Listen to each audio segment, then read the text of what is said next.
ಜ್ಞಾನಪೂರ್ಣ ಜಗಂಜ್ಯೋತಿ ನಿರ್ಮಲವಾದ ಮನವೇ ಕರ್ಪೂರದಾರತಿ. ಜ್ಞಾನಪೂರ್ಣ ಜಗಂಜ್ಯೋತಿ ನಿರ್ಮಲವಾದ ಮನವೇ ಕರ್ಪೂರದಾರತಿ.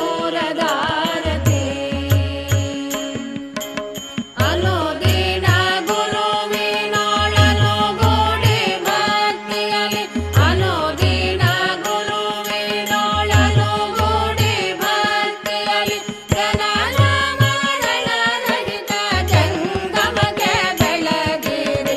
ಜ್ಞಾನಪೂರ್ಣ ಜಗಂಜ್ಯೋತಿ ನಿರ್ಮಲವಾದ ಮನವೇ ಕರ್ಪೂರದಾರತಿ.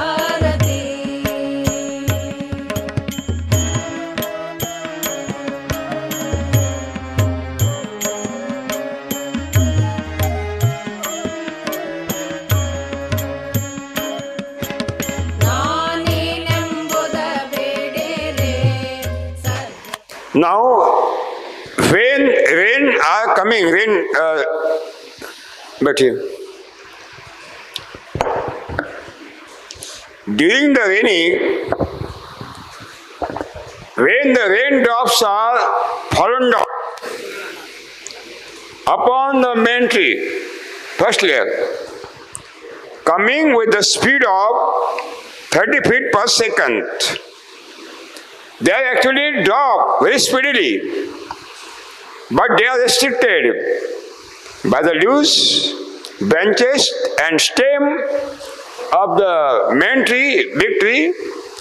The drops are split into droplets.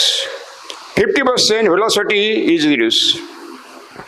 ಸ್ನೇಹಿತರೆ, ತೀಕ್ಷ್ಣವಾಗಿ ಬೀಳುವಂಥ ಮಳೆ ಹನಿಗಳು ಸುಮಾರು 30 ಅಡಿ ಪ್ರತಿ ಕ್ಷಣದ ವೇಗದಲ್ಲಿ ಬಂದು ನಿಮ್ಮ ಮೇಲೆ ಸ್ತರದಲ್ಲಿರುವಂಥ ಮೊದಲನೇ ಹಂತದಲ್ಲಿರುವಂಥ ದೈತ್ಯ ಮರದ ಎಲೆಗಳ ಮೇಲೆ ಅದು ಬೀಳುತ್ತೆ, ರಭಸವಾಗಿ ಬೀಳುತ್ತೆ. ಬಿದ್ದ ತಕ್ಷಣ ಏನಾಗುತ್ತೆ, ಈ ಒಂದು ನೀರಿನ ಹನಿಗಳು ಏನಾಗ್ತವೆ, ಅದರ ಎಲೆಗಳ ಮೇಲೆ ಬಿದ್ದು ರೊಂಬೆ ಕೊಂಬೆಗೆ ಒಡೆದು ಏನಾಗ್ತವೆ, ಚದುರ್ಕೊಂಡು ಅದರ ಗಾತ್ರಗಳು ಕಮ್ಮಿ ಆಗ್ತವೆ.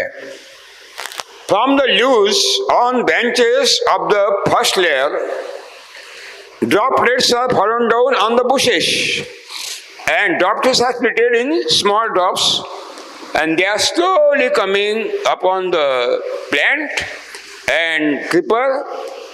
No single drop of the rainwater is flowing upon the soil.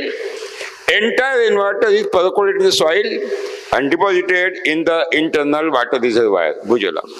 ಸ್ನೇಹಿತರೆ, ದೈತ್ಯ ಮರದ ಮೇಲೆ ಬಿದ್ದಂಥ ವೇಗವಾಗಿ ಬಿದ್ದಂಥ ಮಳೆ ನೀರು ಚದುರವಾಗಿ ಅದ ತನ್ನ ವೇಗ ಮತ್ತು ಗಾತ್ರ ಎರಡನ್ನೂ ಕಡಿಮೆ ಆಗ್ತವೆ.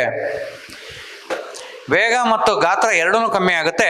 ಅದರಿಂದ ಮಧ್ಯಮ ಮರಗಳ ಮೇಲೆ, ಅದರಿಂದ ಪೊದೆ ಗಿಡಗಳ ಮೇಲೆ, ಅದರಿಂದ ಕೆಳಗಡೆ ಇದು ಈ ಗಿಡಗಳ ಮೇಲೆ ಬೀಳೋಷ್ಣಂಗೆ ಏನಾಗುತ್ತೆ, ತಮ್ಮ ಏನು ಗಂಡಸನನ್ನು ರೋಷ ವೇಷದಿಂದ ಅದು ಬಂದು ಬೀಳ್ತಾ ಇತ್ತೋ ಅಲ್ಲಿಂದ ಬಿದ್ದು ಅಲ್ಲಿಂದ ಬಂದು ಶಕ್ತಿಯನ್ನು ಕಳ್ಕೊಂಡು ವೇಗವನ್ನು ಕಳ್ಕೊಂಡು ತನ್ನ ಇದನ್ನಾಗಿ ತುಂಬ ತುಂತರಾಗಿ ಅದೇನಾಗುತ್ತೆ, ಈ ಸಸ್ಯಗಳ ಮೇಲೆ ಬಿದ್ದು ಭೂಮಿಗೆ ಒಂದು ಸಿಂಪಡಣೆ ಥರ ಅವು ಬೀಳ್ತವೆ. ಬಿದ್ದಾಗ ಆ ರೀತಿ ಸಂಪೂರ್ಣವಾದ ಮಳೆ ನೀರು ಭೂಮಿಯಲ್ಲಿ ಒದಗಿ ಹೋಗುತ್ತೆ. ಯಾವ ಕಾರಣಕ್ಕೂ ಅದು ಹರಿದು ಹೋಗಲ್ಲ.